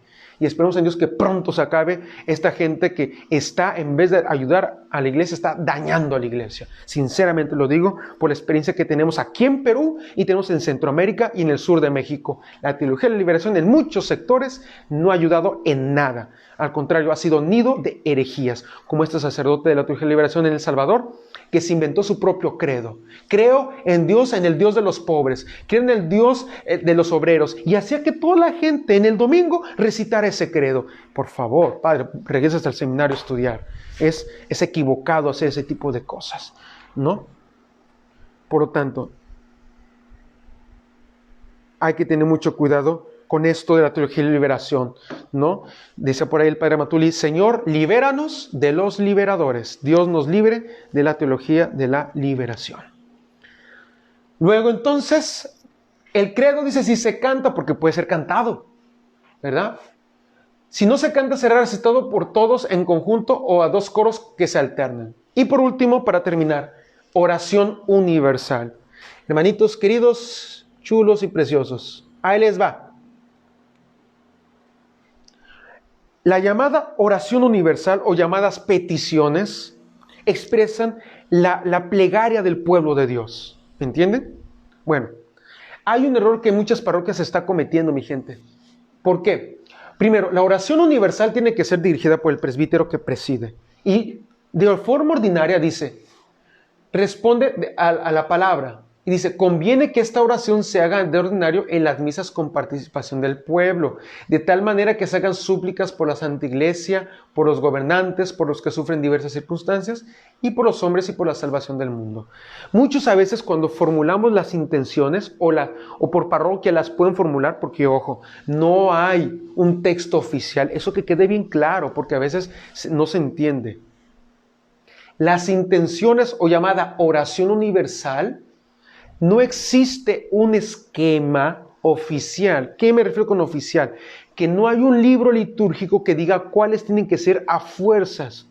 La diócesis puede incluso, porque así es, por ejemplo, aquí en nuestra diócesis, cada diócesis podría proponer unas intenciones. Sin embargo, no es obligatoria que la parroquia lo aplique si tiene una circunstancia particular. Cada parroquia podría hacer sus propias intenciones. Lo que sí está estipulado por la liturgia, y esto voy, mis queridos hermanos, ¿no?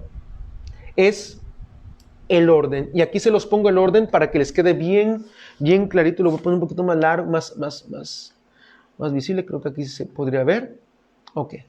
¿Cuál sería el orden? Cuando usted en su parroquia va a hacer las intenciones, tiene que hacerlas en el siguiente orden. Número 1, tiene que pedir por las necesidades de la iglesia. Por eso es importante que al principio, cuando usted va a pedir, diga, pidamos a Dios por la iglesia y el mundo entero, por el Santo Padre, el Papa Francisco, por los obispos, los sacerdotes, etc. Primero pedimos por la iglesia. Nada de, primero pedimos por nuestra parroquia. No. En orden descendente. Primero, por las necesidades de la iglesia. Segundo, por los que gobiernan y por la salvación del mundo. Tenemos que pedir por nuestros gobernantes. A veces se nos olvida y algunos gobernantes se ocupan mucha más ayudita que otros. Pero tenemos que pedir todos los días por nuestros gobernantes. En primer lugar, por la iglesia. Segundo lugar, por los gobernantes. Tercer lugar, por los que sufren por cualquier dificultad. Aquí usted puede poner por los enfermos, por los que están sufriendo el divorcio, por los matrimonios, etcétera, etcétera, etcétera. Y por último, por la comunidad local. Es decir, te pedimos finalmente, Señor, por nuestra parroquia. Pero en último lugar va la parroquia, es descendente. El Papa, las autoridades civiles, los que pasan dificultades y la comunidad local. Bueno, mis queridos hermanos, vamos a terminar con esta sección, esta parte, espero que vaya quedando, ¿no? Vamos a ir aclarando algunas preguntas, espero que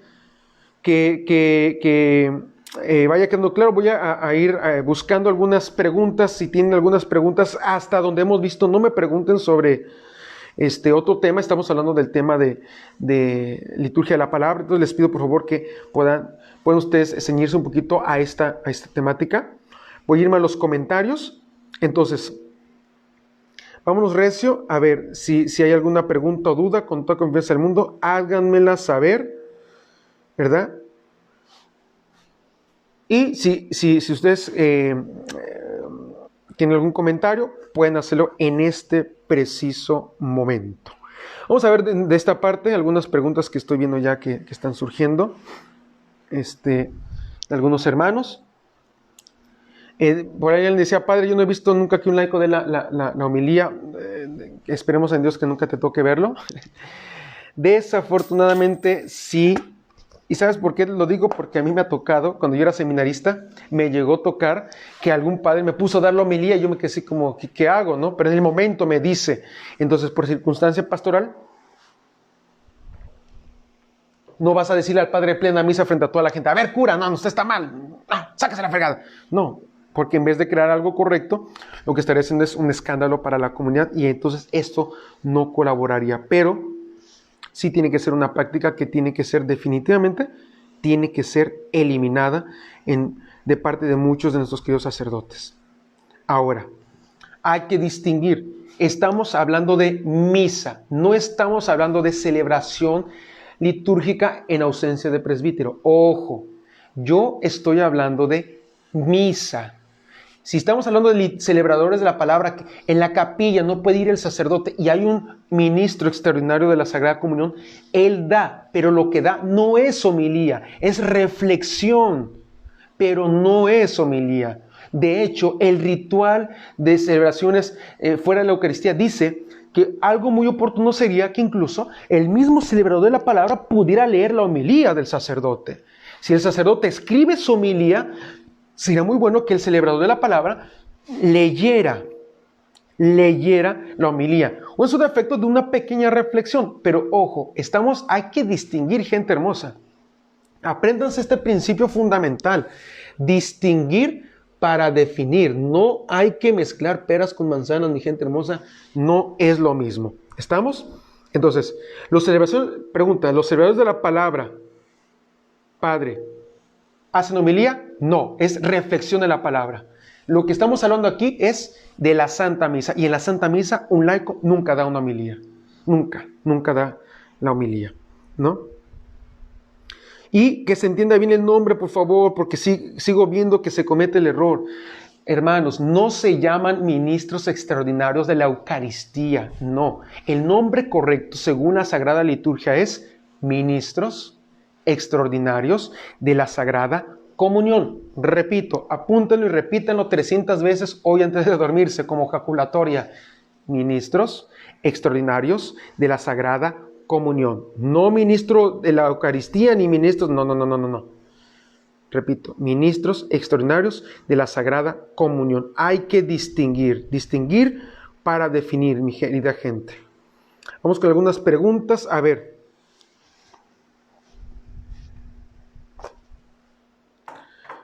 Vamos a ver por acá si hay alguna pregunta y si no, pues nos vamos, ¿verdad?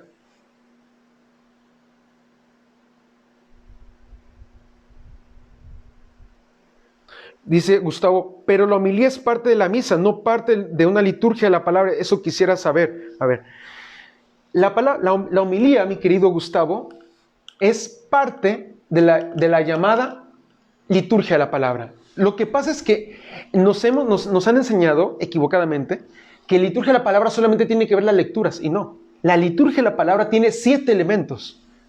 La liturgia de la palabra, en sentido concreto. Porque nosotros sabemos que es liturgia de la palabra y liturgia eucarística. Pero estos dos grandes bloques se subdividen. Explico. La misa se divide en 2 partes principales. Liturgia de la palabra y liturgia eucarística. Ahora, la liturgia de la palabra tiene ritos. ¿Entiendes? Primer rito, llamamos ritos iniciales. Y ritos iniciales tiene 5 partes. Luego, en la misma liturgia de la palabra está la llamada liturgia de la palabra específica, que se divide en 7 partes. Y la homilía forma parte de esta liturgia de la palabra en la misa. Solo que a veces, ¿no? Solo que a veces, por falta quizás ¿no? Falta que a veces de formación no nos explican esta división mucho más específica, ¿no? Entonces hay que distinguir, pero espero que se entienda que un celebrador de la palabra o llamado ministro extraordinario de la Sagrada Comunión no da homilía, es lo que da es una reflexión de la palabra solamente. La misa es la celebración y dentro ya se divide en 2, sí, ya lo hemos explicado. Monse dice, Padre, entonces lo celebra... alguien por ahí hace un comentario muy interesante, ¿no? Que me parece muy interesante. Padre dice, ¿qué pasa con aquellas parroquias donde se dramatiza la homilía? Ese es un abuso litúrgico gravísimo. Eso es muy usual, sobre todo en las parroquias donde se hace la misa con niños. ¿Qué hacen padrecitos? Que hacen obra de teatro después del evangelio. No se tiene que hacer. No se tiene que hacer. Pero Padre, hacemos accesible el evangelio al niño. Yo diría lo siguiente. Yo, Padre Manuel, he celebrado misa con niños. Y no necesito hacer teatro para que el niño me tenga la atención. ¿Saben cómo se hace? Aprendiendo a hablar en público. Si nosotros los sacerdotes estudiamos oratoria sagrada, atraemos a la gente. Pero hay que estudiar, ¿me entienden? No necesitamos hacer show. La misa, repito, no es un show. Y es un abuso sumamente grave que muchos sacerdotes pasan al catequista y hacen teatro guiñol con muñequitos y cosas por el estilo. Eso está completamente prohibido y es un abuso sumamente grave. ¿Me entienden?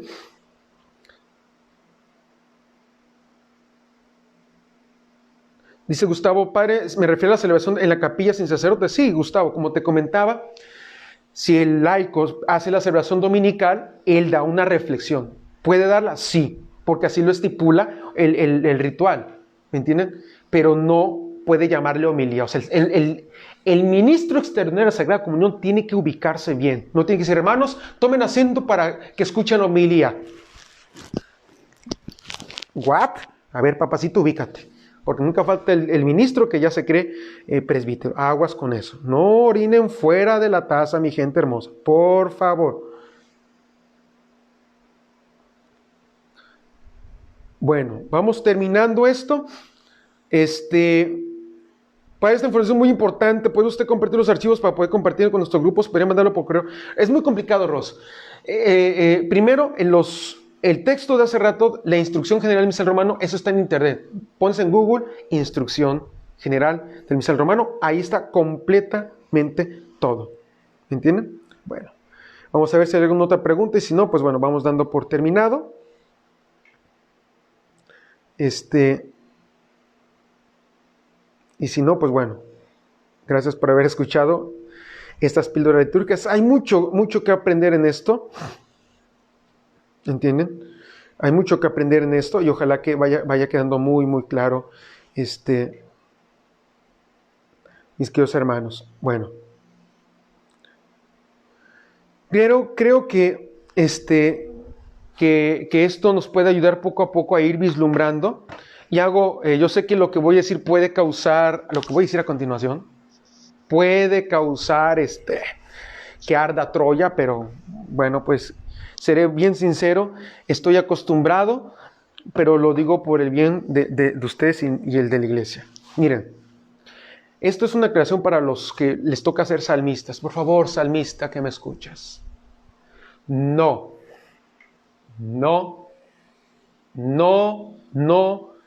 el coco no. Por favor, no pongas tonos que solo tú vas a saber. Por favor, pon tonos que el pueblo pueda cantar. Porque, ¿qué pasa? Que a veces el que va a entonar el salmo se cree Luciano Pavarotti. El Señor es mi pastor. No manches, a ver. Ubícate, papacito, ubícate, mamacita. La verdad que me da tristeza a veces que lo que se busca en el fondo es protagonismo. Y no, por favor, no lo hagas. Es mejor un tono sencillo. Esa es una cuestión pastoral que te estoy dando. Busca un tono sencillo donde el pueblo pueda participar, donde el pueblo pueda congregarse, donde el pueblo te pueda ayudar. Sí me doy a entender. Aguas con esto porque a veces, repito, los salmistas se pasan de lanza y con tal de parecer ahí medio solemnes, pues ya le echan más de su cosecha, ¿no? Si el ministro, dice Diego Vázquez, si el ministro de la Sagrada Comunión decide que un laico de la reflexión en una celebración de palabra en su aldea es correcto, Diego Vázquez, bueno, primero, tú eres el delegado, ¿sí me entiendes? Si tú eres ministro de la Comunión, el que debe dar la reflexión eres tú, no la tienes por qué delegar. ¿Por qué? Porque no tienes la facultad, a ti te fue delegado.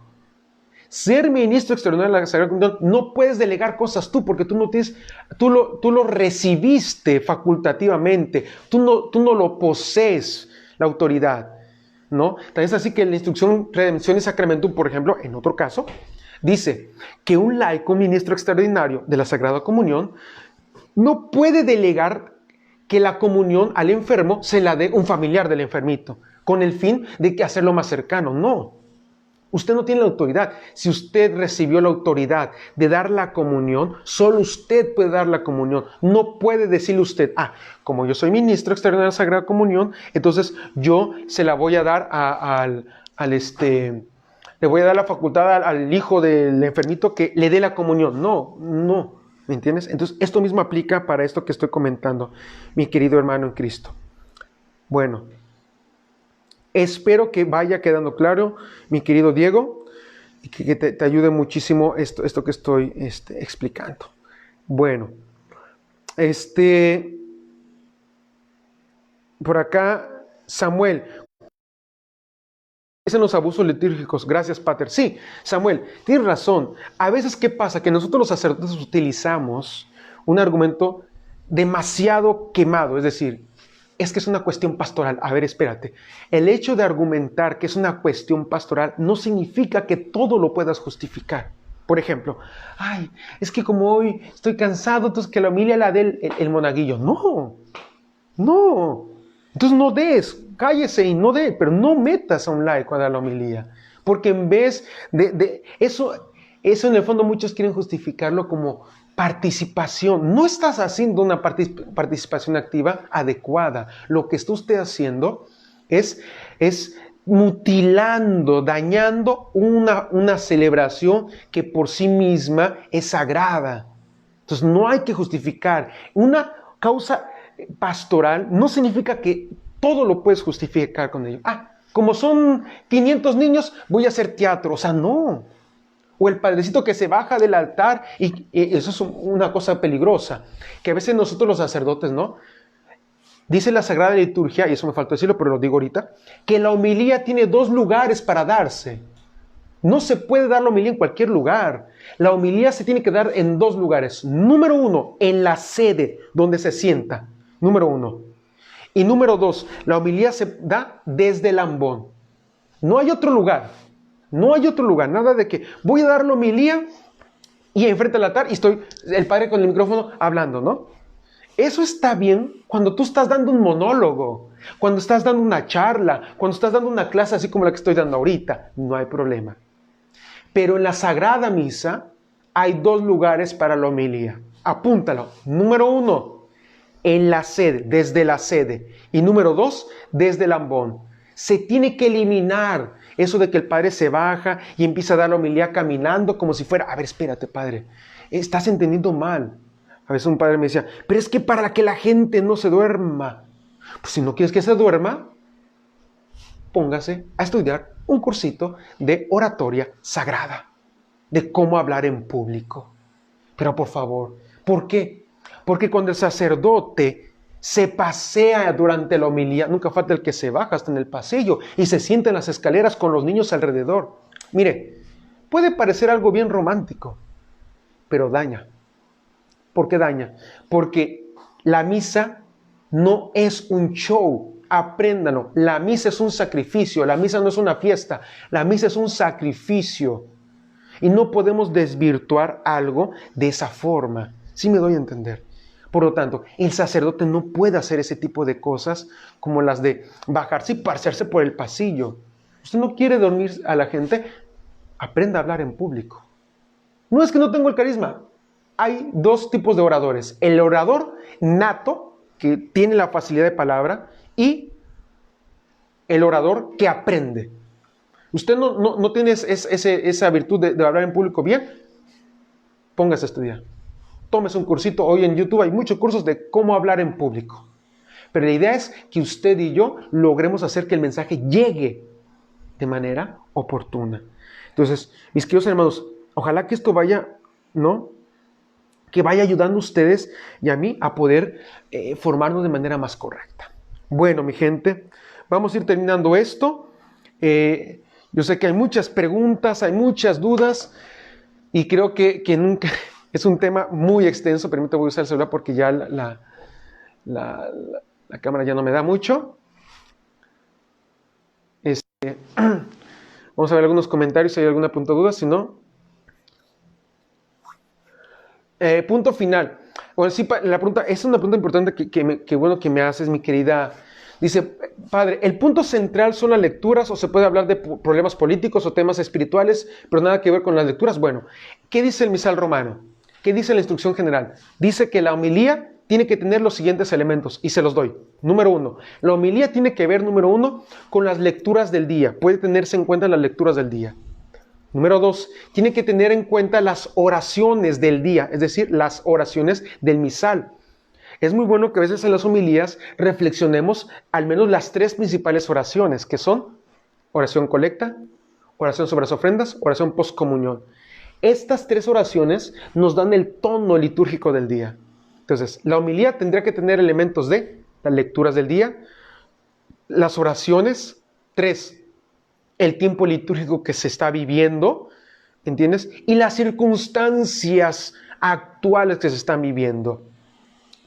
Pero con una correcta aplicación. No me voy a poner a hablar, a ver, hermanos, yo les pido que hoy voten por el tal partido político. No. Pero, por ejemplo, si se está viviendo una circunstancia muy particular, en la homilía sí se podría hacer alusión a las circunstancias que se están viviendo, sin hacer propaganda política. No sé si me doy a entender. Porque muchos creen que el sacerdote no puede hablar de política. Eso es equivocado.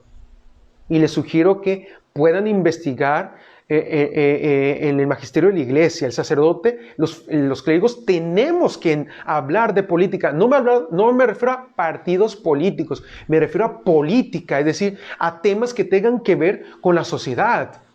Si yo veo que en mi pueblo se está hablando de aborto, yo tengo que hablar contra el aborto, y en la homilía es el momento oportuno, porque la liturgia me lo permite. Lo que no es correcto es que el sacerdote diga, a ver, hermanos, yo les propongo que votemos por tal candidato, porque él sí de veras. O sea, hay una línea bien delgada que hay que saber cuidar.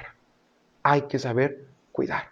Pero los elementos son estos. Número 1, las lecturas. Número 2, el tiempo litúrgico. Número 3, las oraciones o los textos, dirá el misal, eucológicos. ¿Qué es un texto eucológico? Los textos que están en el misal romano, eso se llaman eucológicos, ¿me entienden? Bueno, espero que haya quedado un poquito claro.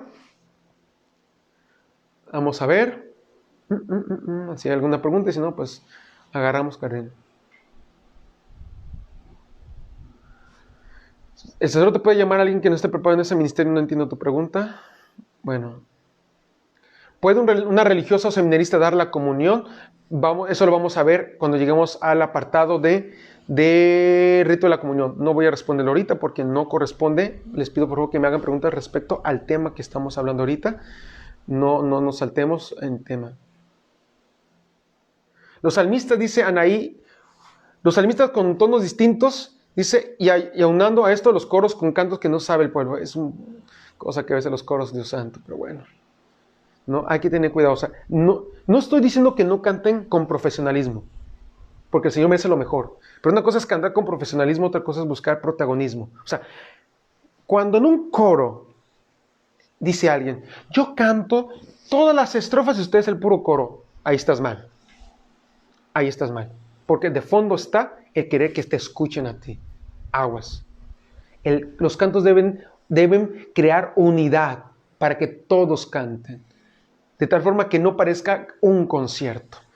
Por favor. Eso, ya saben cómo es el asunto. Entonces, por favor, porque a veces les recuerdo que esto es como el burrito de Jerusalén. Mi hermano, no te la creas. Los aplausos no son para ti. Recuerda que solo eres el burrito de Jerusalén. ¿Verdad? Bueno, mi gente, vamos terminando.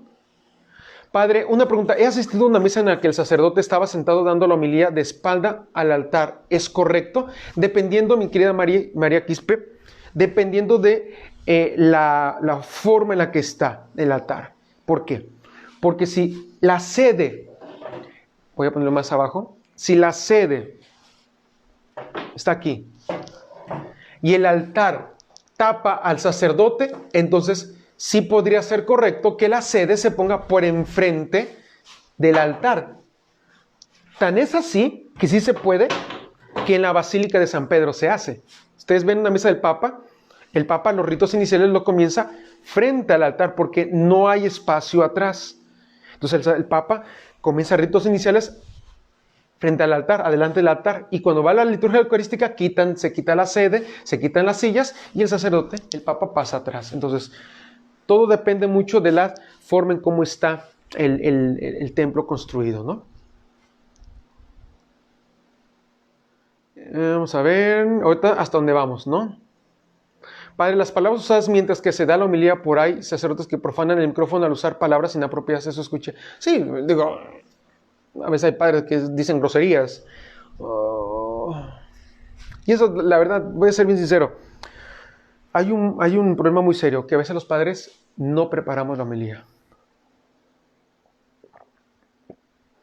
Digo, está bien que hay que confiar en el Espíritu Santo, pero no abusemos, ¿no? Creo que es importante, el pueblo de Dios merece. A mí me ha marcado mucho el Papa Emérito Benedicto XVI en su último libro, que se llama Últimas Conversaciones, así se llama, se lo recomiendo. Le pregunta el entrevistador, Santo Padre, ¿y usted hoy por hoy ya no escribe? Y él dice, sí escribo. ¿Qué escribe? Dice él, yo escribo la homilía dominical. ¿Cómo? ¿Todavía escribe? Dice, sí. Pero Santo Padre, le dice, pero usted son 5 o 10 personas, ¿a poco escribe su homilía? Prepara su homilía para 5 o 10 personas. Y la respuesta de Benedicto es muy sabia, él dice, no importa si son 3, 5 o 20 personas. El pueblo de Dios merece ser que se le predique la palabra. Entonces, sin importar si son 3 o 5 personas, la homilía hay que prepararla. Y hay un método que el Papa nos ha enseñado, que yo al menos he tratado de seguir. Él nos enseña que desde el día lunes comienzas a preparar la homilía con pequeños elementos, empiezas a reflexionar. Y ustedes se dan cuenta cuando el cura preparó su homilía y cuando el cura está hablando tontería y media.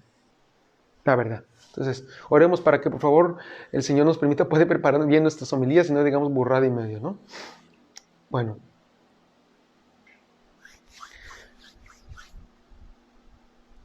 Para aquellos que no pueden ver desde el principio, hermanos, voy a dejar la píldora ahí. Entonces, en algún rato de malos pensamientos, mejor pongan la retransmisión y lo pueden volver a ver, ¿no? Mili, padre, si el sacerdote al terminar de leer el Evangelio pide aplausos a la palabra de Dios, ¿es correcto aplaudir? No, no se tiene que aplaudir. No. Bueno, gente, muchas gracias. Esto fue todo. Soy el padre Manuel Coto Ramos. Espero en Dios poder hacer al menos 2 píldoras litúrgicas por semana. Hoy estamos Miércoles, por cuestión de mi salud, me es difícil. No puedo mañana porque mañana tengo una entrevista con una página, me parece que es venezolana. Y el viernes no puedo, tengo reunión parroquial, entonces me es difícil. Pero espero en Dios, si Dios me presta vida, el día lunes, espero en Dios, a la misma hora que hoy, a las 9, comenzaremos otra píldora litúrgica y comenzaremos con la siguiente sección. Esta es la segunda píldora litúrgica. Vean días anteriores, píldora litúrgica número 1, donde ritos iniciales. Hoy vimos liturgia de la palabra. Después vendremos a la liturgia de la Eucaristía y comenzaremos, obviamente, ya con el ofertorio, la oración sobre las ofrendas, y comenzaremos con la parte neurálgica, el corazón de la misa, que es la parte más hermosa de toda la Santa Misa. Todo es hermosa, pero cuando en lo personal me toca reflexionar sobre la liturgia eucarística, me emociona mucho. Entonces, gente, pidámosle a Dios que el Señor me dé mucho power para que el día lunes, si Dios me presta vida, pueda estar bien y pueda compartir. No se olviden, por favor, no se olviden de compartir esta píldora. Al terminar, compartir en sus grupos, en su gente, para que ayudemos a más personas a formarnos. Terminamos con una pequeña oración diciendo, en el nombre del Padre, y del Hijo, y del Espíritu Santo. Amén. Padre bueno y celestial, te bendecimos y te damos las gracias porque nos permites poder terminar un día más. Te pedimos tu bendición y tu protección, para que todo lo que podamos aprender sea para mayor gloria tuya y la salvación de muchas almas.